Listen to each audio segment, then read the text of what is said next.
Жана ырым-жырымга ишенгендер бар. Анан мышык өтүп кетти, анан чычкан өтүп кетти, анан тигип кетти. Анан тигине түш мында болуп калуу деп ырым-жырым кылып жүргөндөр бар го.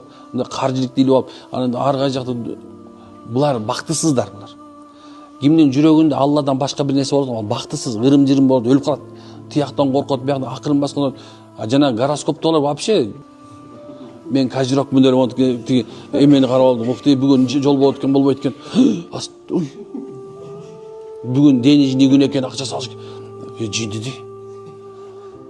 Күнүгө стрессте жүрөт да. Биз сахабаларга айтты. Илаху вахид. Силер Кудайга бирөө эле деди да, андан айтып аткан да, болду эми ширк келтирбегиле.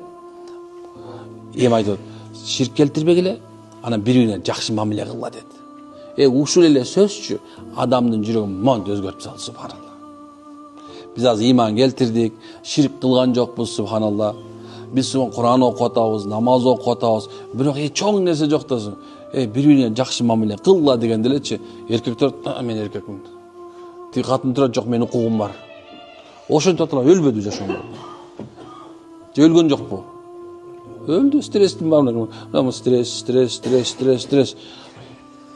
Emniye stres bile işte, subhanallah. Niye arak çıkırttasın? Namaz okut. Antken sonra peygamberin sünneti toluk girgen yok.